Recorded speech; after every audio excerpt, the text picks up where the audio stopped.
I've always been a fan of the eerie and the unsettling, so when I stumbled upon a listing for an Airbnb described as the most haunted house in America, I couldn't resist.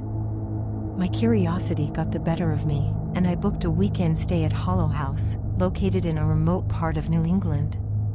Little did I know, this decision would lead me down a path of terror I could never have imagined. The drive to Hollow House was anything but welcoming. As I left the well-lit city streets behind and ventured deeper into the countryside, the landscape grew increasingly desolate. The road twisted and turned, shrouded by dense woods that seemed to reach out for me. My GPS lost signal, leaving me alone with my thoughts and the ominous surroundings. Finally, after what felt like hours of driving, I reached the entrance to Hollow House. It was an imposing structure, silhouetted against the dimming twilight.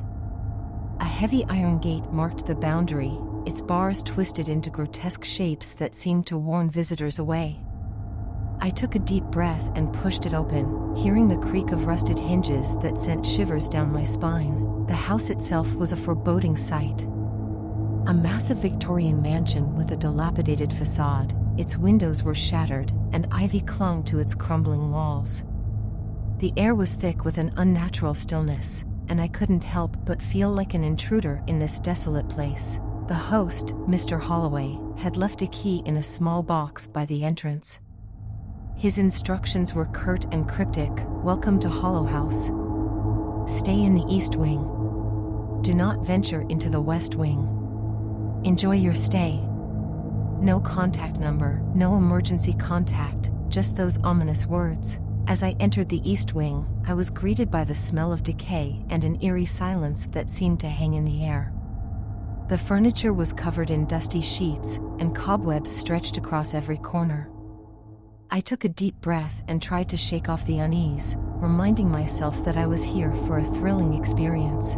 The first night in Hollow House was uneventful. I unpacked my bags, explored the East Wing, and tried to get a sense of the place. The atmosphere was heavy, and the darkness outside only added to my growing anxiety. I tried to sleep, but my restless mind refused to settle. Around midnight, I was jolted awake by a sound coming from the hallway. It was a faint, eerie whisper, barely audible but unmistakable. I strained my ears to listen but heard nothing more. Dismissing it as my imagination playing tricks on me, I tried to go back to sleep. The next day, I decided to venture outside and explore the grounds. The overgrown garden was a maze of tangled bushes and gnarled trees, and in the center stood an old well. Its stone walls were worn, and the water inside was still and murky. A sudden gust of wind rustled the leaves, and I felt like I was being watched. I couldn't shake the feeling that something was lurking in the shadows. That night, the whispers returned, louder this time. They seemed to come from all around me, as if the very walls of Hollow House were speaking. I lay in bed, paralyzed with fear, unable to decipher the words. The air grew colder, and I could see my breath as I tried to calm my racing heart. As I lay there, I heard footsteps in the hallway, slow and deliberate, as if someone were pacing back and forth. Panic set in as I realized I was alone in a haunted house, and there was nowhere to run.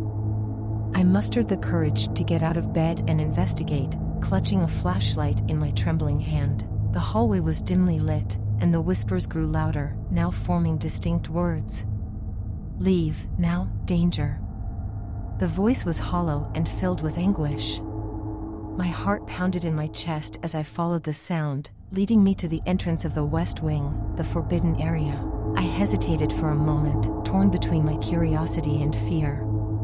But the whispers grew more urgent, and I felt an invisible force pulling me forward. Slowly, I pushed open the door to the West Wing, and what I saw inside made my blood run cold. The West Wing was a nightmare come to life. The walls were covered in grotesque paintings, each one depicting a scene of unspeakable horror. One showed a figure in tattered robes, surrounded by a circle of candles, performing a dark ritual. Another depicted a grotesque creature with tentacles emerging from its maw, devouring human souls. I stumbled back, my flashlight flickering as if struggling to maintain its feeble light. The whispers grew louder, now a chorus of anguished voices, pleading and tormented. The air grew icy, and I could see my breath in ragged clouds. Then, a shadowy figure emerged from the darkness. It was a woman, her face twisted in agony, her eyes hollow and filled with despair. She reached out to me, her spectral fingers brushing against my skin, sending a shock of cold through my body. "Help us," she moaned, her voice echoing in my mind. "You must help us." I couldn't move, couldn't speak. I was trapped in a waking nightmare, surrounded by the tortured souls of Hollow House. The room seemed to close in on me, and I could feel a malevolent presence pressing down on my chest, suffocating me.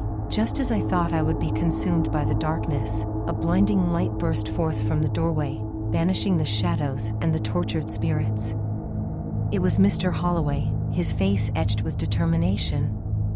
He held a silver cross in his hand, and as he approached, the malevolent force receded. "You were not meant to come here," he said gravely.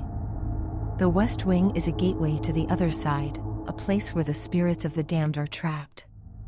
I tried to warn you. I tried to speak, to ask him how he knew about this, but my voice failed me."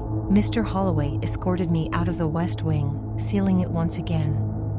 He explained that he was the caretaker of Hollow House, bound by a dark pact to keep the malevolent spirits at bay. He had tried to dissuade me from coming, but I had ignored his warnings.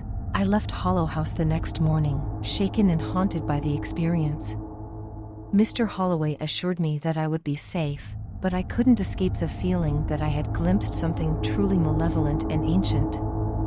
Hollow House was a place where the boundary between the living and the dead was thin, and I had crossed it, if only for a moment. To this day, I can still hear the whispers in the darkest corners of my mind, a reminder of the horrors that lurk in the shadows. Hollow House remains a place of dread and despair, a testament to the darkness that dwells within us all.